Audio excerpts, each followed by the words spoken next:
Okay, good afternoon, everybody. The good news is, when I'm done talking, we're finally going to get to meet Dani. But I wanted to take a few minutes to extend some thanks and some appreciation before I have a chance to introduce Dani. First, just be aware, it's pretty awesome what's in here, and all of you that came today. Do you realize that, as near as we can tell, if this was a regular season volleyball match, the number of people here would rank about 15th in the country for total attendance at a regular season match. Just here at the State Fair. First, I want to take a minute to thank Dani's family, particularly Lane and Boone. Welcome you guys back home, but to your entire family. My guess is you're pretty excited, but I want to thank you for giving Dani to us. Lane, many of you know Lane was a long snapper for the football team, and if you've been following NCAA rules, there may actually be some codicil that he's got eligibility left. And if you saw us last year, Matt Rule may be calling you, Lane. And Boone, buddy, you know, you're going to love Nebraska, but I will tell you this, Nebraska is going to love you a whole lot more. So I am thrilled that you're here. Also, the dude down here has got away with sitting down, but I'm going to be the third person that's going to salute John. I'm going to make him stand up and receive the recognition from all of us that he well deserves. John?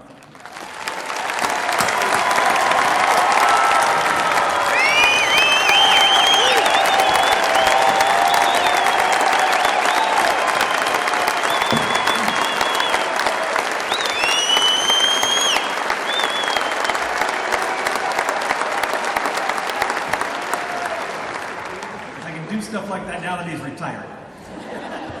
A lot's been written about John's legacy over the course of the last week since this announcement dropped, but I will tell you, it isn't the trophies, and it's not the wins.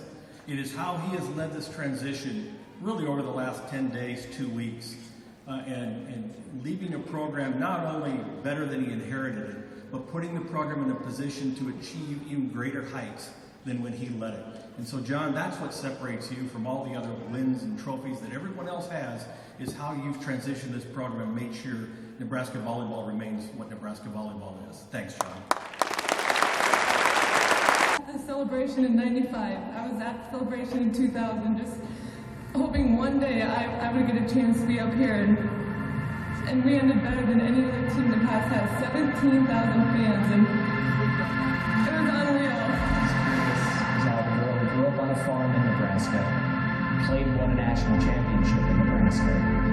How does it feel? Dani Busboom's volleyball career has been all about change. Back in high school, she moved to center in her senior year to get ready to come to Nebraska. And now in her senior year in Nebraska, she was asked to move once again. She was the first girl I ever saw that could do a fadeaway jump shot. I'm thinking, wow, this is an athlete. Clark out there, tons of energy. Busboom with her second termination. She's going to rip through fingers pretty hard right there. In 2005, she was a setter in the 6-2 system, and we lost to Washington. I knew we had to make a change and go back to a 5-1, and I brought her in the office, and I said, Dani, we're going to move you to libero. My name is Dani Busboom. I'm libero, and my goal is to be an anchor on ESPN. I didn't see her for 3 days. I finally called her mom on the third day, and I said, Bonnie, had a bad meeting with Dani. She wasn't happy. I don't know where she is. I haven't seen her. She goes, she'll be in your office later today. So I'm thinking she's coming in to quit. She comes in with a letter. And this letter talked about she was going to do everything possible to help that team, whatever role that I was asked to do, she would do it. Waller again sliding behind. What a gift by Busboom to keep it up. And she was a great leader, and that's when I knew she would be a great coach. Was it easy to tell that she had coaching in her future? No, it wasn't. You know, when she was playing at Nebraska, she didn't really talk about it that much. And then she got into the insurance business for a year or two, and then all of a sudden she was like, I'm missing sports. And alongside University of Tennessee assistant coach Dani Busboom. Well, some changes are coming for the U of L volleyball program. In November, U of L athletic director Tom George introduced the Cards' new head coach, Dani Busboom Kelly. Louisville head coach Dani Busboom Kelly is back in her home state with an opportunity to win the biggest prize in college volleyball. Everybody knows crowds can certainly help that. So hopefully they'll be cheering for us, and they want to see a fellow Nebraskan in the finals. I'm just excited, and thankful to have the opportunity. And when we went back to Nebraska a few years ago, that was really special too.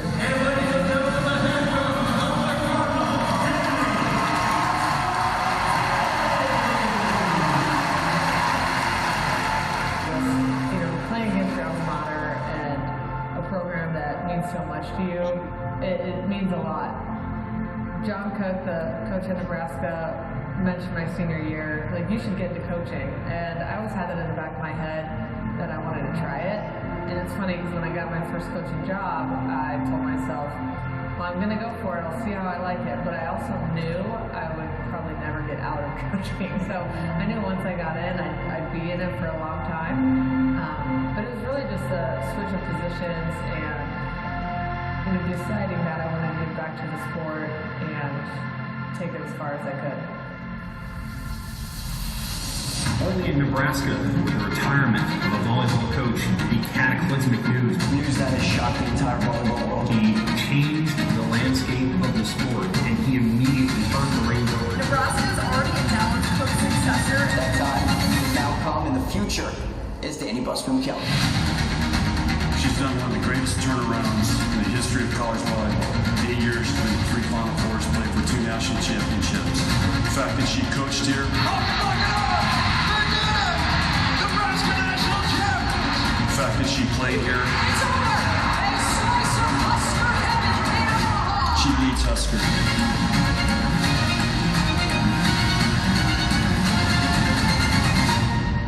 I'm Dani Busboom Kelly, and there's no place like Nebraska. Ladies and gentlemen, come up to the stage. Please welcome the 4th head coach in Nebraska volleyball history, Dani Busboom Kelly.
What a welcome. I haven't really been that emotional in the past couple weeks. I don't think I've had time to be emotional, but as I walked on this stage, that's when it started to hit me. So I'm going to do my best to make it through this in a timely manner. But in the fall of 2003, I had been on campus for a couple weeks. It was the day of the annual red-white scrimmage, and it would be my first time wearing a Husker uniform. And I was on the court to get some extra setting reps, of course. And I was just sitting down by myself in the middle, cross-legged, a couple tears. And I took it all in and couldn't believe I was there living a dream. An assistant coach came down and asked, what are you doing? I told her, I can't believe I'm here. Today, as I stand before you all, I'm incredibly honored and humbled to be living yet another dream. Nebraska is more than an athletics program, more than a volleyball program. It's a way of life. It's an inspiration. It brings people together. It's empowering, and it means more than words could ever explain. President Gold, Troy, Kristen, thank you for believing in me and trusting me to continue the legacy of Nebraska volleyball. It's been a crazy and hectic 7 days, but Nebraska always does it bigger and better. The attention to detail and the special care of this program always shows up when it's needed the most. This transition has set a new standard for women's volleyball, once again showing the world just how big women's sports can be. When I heard they were sending buses to Adams, I was blown away, and to see all the Freeman Falcons in the building is pretty incredible welcoming. And look at this place, the arena being full, with 1,000 people at 2 p.m. on a workday, honoring a legend and welcoming a new coach. There's nowhere else in the world that this could happen. I might argue there's no other sport in the world where something like this could happen.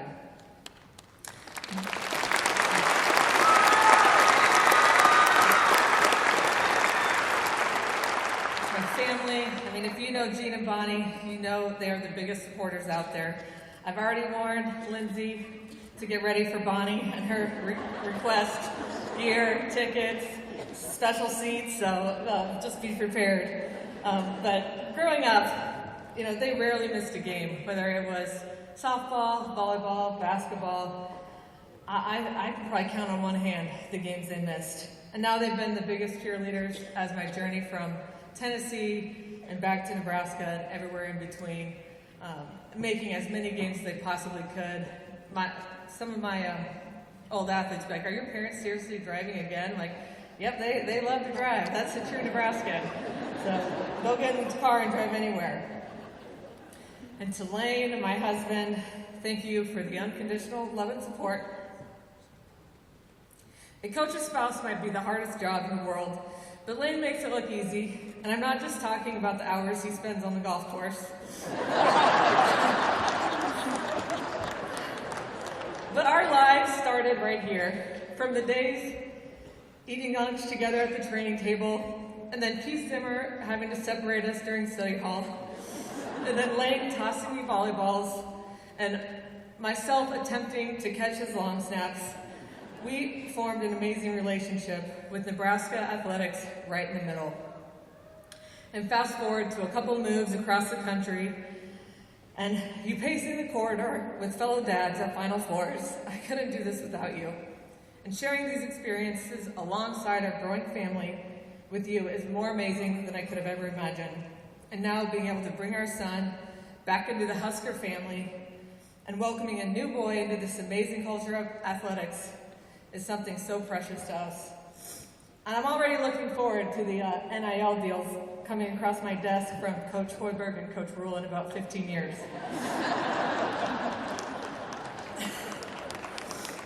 In an interview, Troy said he was impressed that I bet on myself, and said it again today, and I took a chance to leave Nebraska. The University of Louisville, Tom George, Vince Tyree, and Josh Hurts, they made it a layup of a bet. And Louisville became the best home away from home, and the support and staff of the university made that city fanatics. And everything I tried to do there is like, what can we do to get close to what Nebraska does? And I'm so appreciative that they gave us the support to do that and to help me in my journey to get back here. But the biggest thank you of all goes to John Cook. I've thought about our relationship over the years, from player coach, assistant head coach, to peer, to mentor, and of course friend. There hasn't been anyone as steady in my career as you. So thank you a million times over for shaping me into someone that you could trust with such a special task. When Louisville came here in 2021 and beat the Huskers, I walked up to shake Coach's hand, but he immediately opened his arms and gave me a hug to tell me he was so proud of the way my team played. And that's a core memory for me, and just speaks volumes of how proud John is of his former players and always will be in our corner. But I can't wait to continue raising the level of women's volleyball in this country, and of course, hang some new banners in this arena.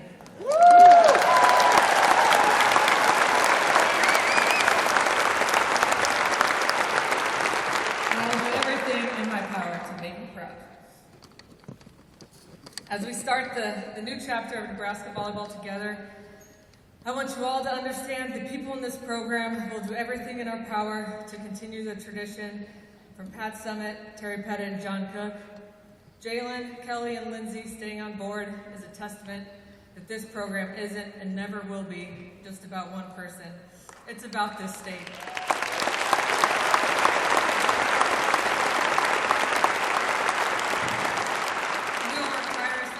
People that love the Huskers. To the 2025 team, I can't wait to get to know you and work with you. We'll approach each day with fire in our bellies and love in our heart for everybody that supports us. John said it a few days ago, I'm going to dress a little better than he does, and we'll probably have a little more fun off the court. But the core values and the mission behind Nebraska Volleyball will always remain the same.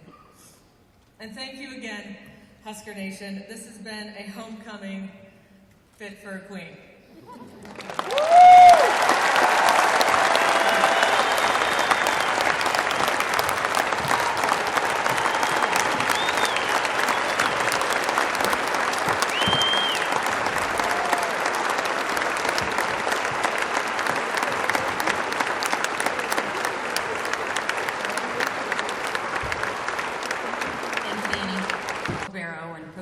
Story so well last week. Give us your perspective of that. Why was that such a monumental moment and year for you and your journey? Well, I was going to set the record straight, and then I knew you were going to ask the question, but I did not say those two words to John. Now, I think maybe he believes I did because he can probably feel it like permeating from my eyes and my body language, but yeah, it was a tough time in my career, and I had spent 3 years as a setter, and we'd been #1 for pretty much the whole season for 2 of those years, and I felt like I had done the work, but you know, I knew that for the best thing for the team was for me to switch positions, and it took a little, he's true, I did sort of disappear. Now, it was Christmas break, so, but I think I turned my phone off for, it might have even been more than 3 days. It was more like five days, and I was like, I'm not dealing with this. But I came back and knew that this is what I had to do, and I'll never forget, I don't even know if John remembers this, but in the press conference during the red-white scrimmage, he said, you know, I think Dani's going to be the best libero in the country. And to me, that's when I felt that confidence. I knew that team was going to be special, and I knew that I could do it for the team. So it ended up being great. It's what led me into coaching. I had my best year, favorite year at Nebraska was my senior year. We've heard a couple times mention the group from Adams and Freeman High School over there. How did growing up there and playing all the sports there shape you into the athlete and now coach that you became? Yeah, well, the population has grown quite a bit. I think it's at like 600. When I was in school, it was more like 450. So when you grow up in a town that's small, you're really but everybody plays everything. And so you really get to experience so many different teammates and so many different roles, and you can pick things up from every sport and the roles you play and the type of teammate you have to be. And so it really, I always encourage everybody to play as many sports as they can until that point when you're forced to pick one. But it was amazing high school career. At what point did you realize it was a dream of yours to come back and lead this program? Well, I don't think I'd have realized it was a dream. It was more realizing that this opportunity could actually happen. And I don't know if there was a moment that it clicked. It was more just the conversations I'd have with John on the road, the success we were having in Louisville. I just believed in my heart that someday that I'd get an opportunity to come back here. I didn't know when, but I knew that I would be incredibly proud and excited if that came. He's told some stories about you here recently. Now that you're on the mic, do you have any stories you can tell us about? You know, I was trying to think of funny stories, and I'm going to save some of those, I think, to sprinkle those throughout the year. And since this feels like an emotional day, just one thing that, again, a lot of people don't know this, but my brother was in an accident where he fractured his femur and broke his femur. And John made a point to drive out to our house and just sit and talk with him because he had had a similar injury. And it really, again, speaks volumes of how much he cares about his players, not just as athletes. And now that I have a family of my own, it's like the time is so precious. And for him to take that time to do that, looking back, it meant even more than I even realized at the time.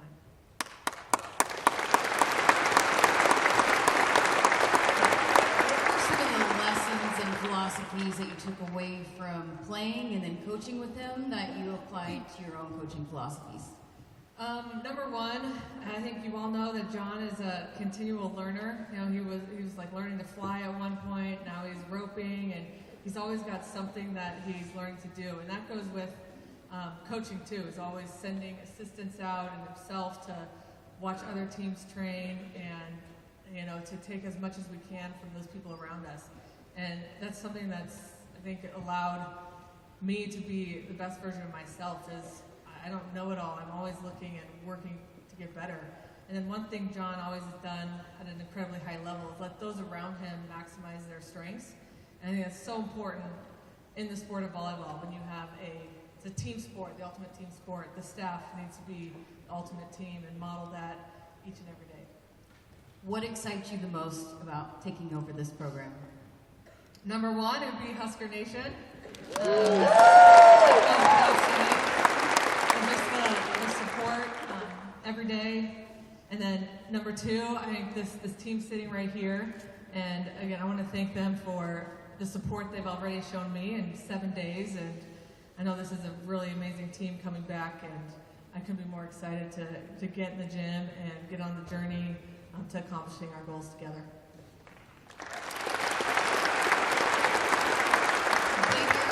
You went away for a little bit. What perspective did you gain of the support for this program and Husker Volleyball while you were gone?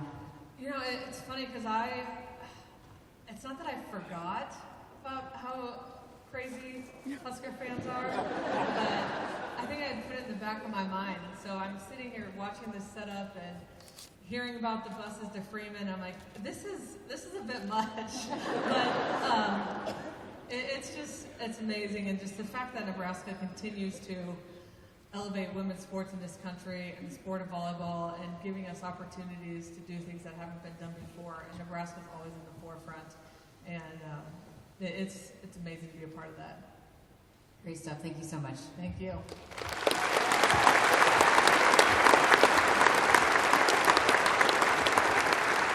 Thank you, Jessica, and thank you, Dani. I think I can speak for everybody in the room when we say we are so excited and looking forward to the journey ahead with you at the helm. That concludes today's welcome event for Coach Dani Busboom.